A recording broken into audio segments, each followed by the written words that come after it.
ஒரு மண்டல விரதமிருந்து எல்லாம் வல்ல எம்பெருமானை வேண்டி பெற்று ஞான குடந்தையாக இறைவனின் சொரூபமாக அவதரித்தவர்தான் ஆதிசங்கர பகவத்பாதா. யாருக்கும் வராத சோதனை. சின்ன வயதில் பச்சிலம் பாலகனாக பால்ய பருவத்திலேயே தந்தையை சிவகுருவை இழந்து ஆரியாம்பினுடைய அரவணைப்பிலே வாழ்ந்து வருகின்றார் ஆதிசங்கரர். சிவபரம்பொருள் குழந்தையைப் போல இருக்கிறதே என்று ஒற்றை நல்லிக்கனியை பிட்சை பாத்திரத்தில் இட கண்மூடி இவர் சில தோத்திரங்களை சொன்னார். அதுதான் கனகதாரா தோத்திரம்.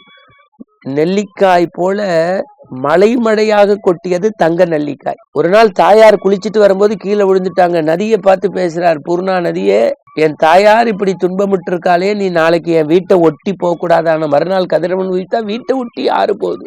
ஆச்சரியம்.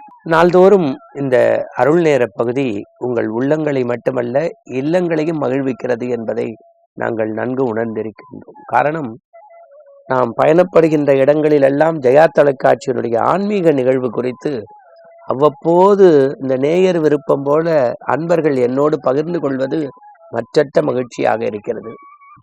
அண்மையிலே நடந்த ஒரு செய்தி. நாம் கும்பகோணத்து சங்கரமடத்திற்கு விஜயம் செய்த போது ராவ் கம்யூனிட்டி என்று சொல்லுவார்கள், அந்த இனத்தைச் சேர்ந்த ஒரு கணவன் மனைவி சங்கரமடத்திற்கு வந்து அடியேன் மத்துவரை பற்றி பேசியதை குறிப்பிட்டு சொல்லி அத்தோடு மட்டும் நிற்காமல் அவர்கள் சொன்னது எனக்கு எதை மகிழ்ச்சி தந்தது என்றால், புத்தரை பற்றி, நீங்கள் ராமானுஜரை பற்றி, குருநானக்கை பற்றி, வள்ளலாரை பற்றி, அருணகிரிநாதரை பற்றி, ஆதிசங்கரரை பற்றி, இவர்களையெல்லாம் நீங்கள் இந்த மண்ணுலகில் அவ்வப்போது பேச வேண்டும் என்று அன்பு கட்டளை வைத்தார்கள். அவர்கள் கணவன் மனைவி இருவரும் வங்கியில் பணியாற்றி ஓய்வு பெற்றவர்கள். வங்கியில் பணியாற்றி கும்பகோண சங்கரமடத்திற்கு அருகாமையில் இல்லத்தை பெற்றிருக்கக்கூடிய கணவன் மனைவி. அவர்கள் சொன்னதற்காகவே ஒரு புதிய முயற்சியாக அவ்வப்போது நாம் ஒவ்வொரு மத சான்றோர்களை பேச இருக்கின்றோம். இந்த முறை காலடியில் தோன்றிய கருணை கடல் ஆதிசங்கர். காலடியில் தோன்றிய கருணை கடல் ஆதிசங்கர். பொதுவாக உங்களுக்கு தெரியும், நான் மாத்துருகா பஞ்சகத்தினுடைய சிறப்பை பலமுறை சொல்லியிருக்கேன். ஆனா ஒட்டு மொத்தமா இன்னைக்கு ஆதிசங்கரரை பார்க்க போறோம். அவர் கேரளால காலடி அப்படிங்கிற பகுதியில அவதாரம் செய்தார்.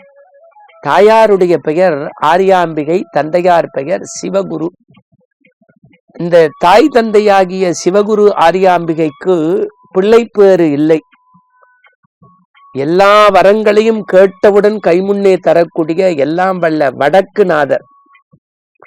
உங்களுக்கு அந்த வடக்குநாதருடைய சன்னதியிலே போய் இவர்கள் தீபமிட்டு ஒரு மண்டல விரதமிருந்து எல்லாம் வல்ல எம்பெருமானை வேண்டி பெற்று ஞான குடந்தையாக இறைவனின் சொரூபமாக அவதரித்தவர்தான் ஆதிசங்கர பகவத்பாதா.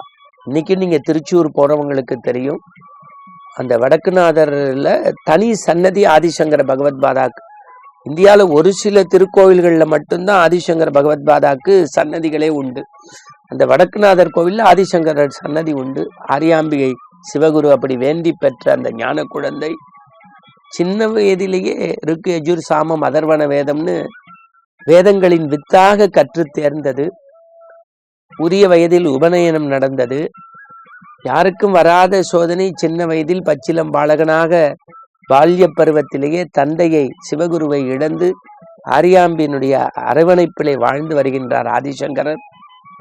ஒரு நாள் தாயாரோடு பூர்ணா நதிக்கரைக்கு குளிக்கச் சென்ற போது முதலையினுடைய காலில் சிக்கிக் கொள்கின்றார். காரணம், இவர் துறவு நோக்கி செல்ல வேண்டும் என்பதற்காக இயற்கையும் இறைவனும் ஒரு நாடகத்தை அரங்கேற்றி, அம்மா நான் சந்நியாசம் போவதற்கு நீ சம்மதித்தால் முதலை காலில் இருந்து மீண்டு வர முடியும் கேட்க, எதற்குமே ஒப்புக்கொள்ளாத தாயார் பிள்ளைகள் சந்நியாசம் என்றால் துடித்து விடுவார்கள். ஆனால் பரவாயில்லை, தன் பிள்ளை உயிரோடு இருந்தால் போதும் என்று சந்நியாச துறவுக்கு சம்மதிக்கிறாள் ஆரியாம்பிகை. இவர் சந்நியாசமாகி குலகுருவாக வளர்வதற்கு முன்பு உரிய வேதங்களை எல்லாம் கற்றுத் தேர்வதற்கு படிக்கின்றார். மதிய உணவு இடைவேளைக்கெல்லாம் பிட்சை பாத்திரம் எடுத்து பவதி பிட்சாந்தி கேட்க வேண்டும். ஒரு இல்லத்தில் வறுமை, கொடுப்பதற்கு ஒன்றுமில்லை. அன்றைக்கு துவாதேசி, ஏகாதேசியில் விரதம் இருந்து துவாதேசியில் விரதமிடும். அந்த பத்தினி தெய்வம் உள்ளே போய் வந்திருப்பது பாலமுருகன் குழந்தையைப் போல, சிவபரம்பொருள் குழந்தையைப் போல இருக்கிறதே என்று ஒற்றை நல்லிக்கனியை பிட்சை பாத்திரத்தில் இட கண்மூடி இவர் சில தோத்திரங்களை சொன்னார். அதுதான் கனகதாரா தோத்திரம். நெல்லிக்காய் போல மலை மழையாக கொட்டியது தங்க நெல்லிக்காய். அதனால்தான் இன்னைக்கு வீட்டுல கனகதாரா தோத்திரம் போடுங்கம்பாங்க. ஒரு நாள் தாயார் குளிச்சுட்டு வரும்போது கீழே விழுந்துட்டாங்க. நதியை பார்த்து பேசுறார், பூர்ணா நதியே, என் தாயார் இப்படி துன்பமுட்டு இருக்காளே, நீ நாளைக்கு என் வீட்டை ஒட்டி போக கூடாதான. மறுநாள் கதிரவன் உயிர்த்தா வீட்டை ஒட்டி ஆறு போகுது. ஆச்சரியம். பிறகு முறைப்படி எல்லாவற்றையும் கற்றுத் தேர்ந்தவர் தேசாந்திரியாக பயணப்படுகிறார். காசி சேத்திரத்தில் ஒரு புலையன் இவருக்கு பாடம் எடுத்து விடுகின்றார். அதான் மனிஷா பஞ்சகம்.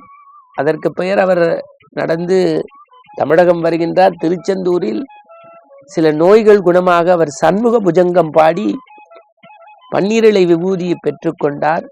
பிறகு நிறைய சத்சங்கங்கள், வேதங்கள் குறித்த ஆய்வு, நிறைய வாத விவாதங்களை எல்லாம் பங்கு பெற்று அங்கங்க மடங்களை நிறுவி பிறகு சித்தி பெற்றார்.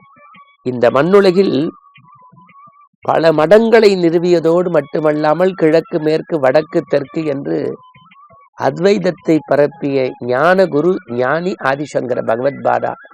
அவரை நாம் நினைப்பதும் பேசுவதும் பேரானந்தம். நெஞ்சம் நிறைந்த வாழ்த்து.